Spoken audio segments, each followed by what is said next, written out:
Кыргыз волейболчулары Өзбекстандагы турнирде чемпион болушту.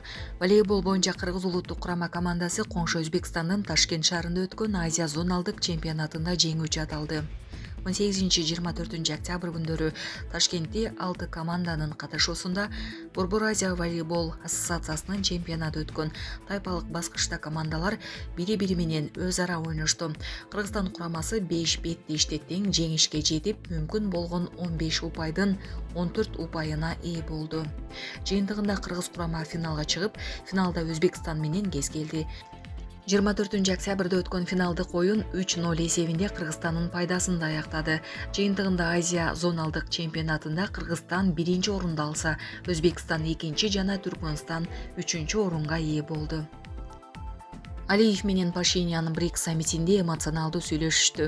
Казанда өтүп жаткан БРИКС саммитинде Азербайжандын президенти Илхам Алиев менен Армениянын премьер-министри Никол Пашинян эмоционалдуу сүйлөшүү өткөрүштү. Алардын сүйлөшүүсү түз эфирдеги кадрларга түшүп калган. Кадрларга караганда эки өлкөнүн жетекчилери БРИКС саммитинде катарлаш отургузулган. Анда Мавританиянын президенти сүйлөп жаткан маалда Алиев менен Пашинян эмоционалдуу сүйлөшүшкөн. Эки өлкөнүн жетекчилери эмне тууралуу сүйлөшкөнү белгисиз. Урматтуу Москва шаарындагы мекендештер, эгерде сизди тиш оорусу тынчсыздандырып жатса, анда сизге Умбем клиникасын сунуштайбыз. Стоматология заманбап техникалык каражаттар жана материалдар менен камсыздалган. Жогорку даражадагы адистер өз ишинин сапатына кепилдик беришет. Хирургиялык стоматология, тиштерди кооздоп калыбына келтирүү, кандай гана оор абалдагы тиш болбосун, оорутпай алып салабыз, жулабыз. Тиштерди кесипкөй чеберчиликте, гигиеналык тазалоодон өткөрөбүз. Брекет системабыз да бар. Имплантация жасайбыз. Протездөө, металлокерамика, цирконий жана башка түрлөрдү колдонуу менен сиз каалаган сапатта тиштериңиздерди оңдоп түзөп, салып жана тазалап беребиз. Биздин дарек Москва шаары, Нахимовский проспект метросу, Сивашская көчөсү 7 корпус 2. Байланыш номеру +7 925 103 22 77. Тышкы иштер министрлиги Орусиядагы кыргызстандык мигранттар маселеси талкууланды. Кыргызстандын тышкы иштер министрлиги Орусияда иштеген кыргызстандык мигранттарды текшерүү күчөгөн жана аларды аталган өлкөнүн аймагына киргизбей жатышкан маселени Орус элчилиги менен талкуулаганын билдирди. Мекеменин басма сөз кызматынын маалыматына караганда, консулдук департаментинин директору Сейтек Жумакадыр уулу 24 октябрда Орусиянын Кыргызстандагы элчилигинин консулдук бөлүмүнүн башчысы Андрей Буревой менен жолукту.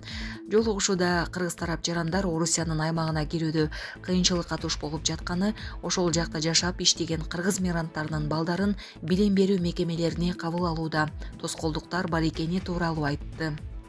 Өз кезегинде орусиялык тарап Крокус Сити холлдо болгон кайгылуу окуядан кийин Орусиянын федералдык коопсуздук кызматынын чек ара кызматы коопсуздукту жана антитеррордук коргоону камсыздоо үчүн күчөтүлгөн көзөмөл чараларын киргизилгенин билдирди деп айтылды маалыматта.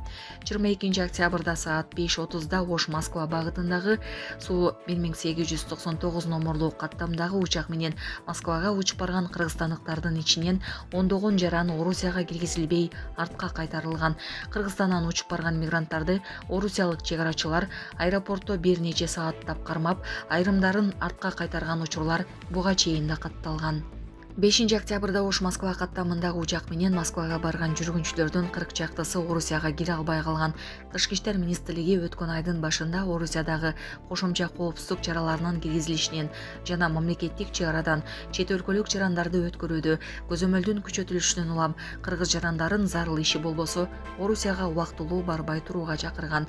Быйыл Москвада Крокус Сити холлдо кеминде 145 кишинин өмүрүн алган кулдуралдуу чабуулдан кийин Орусияда мигранттарга каршы маанай күчөгөн кылмышка шектүүлөрдүн көбү тажик тектүү жарандар экени аныкталган.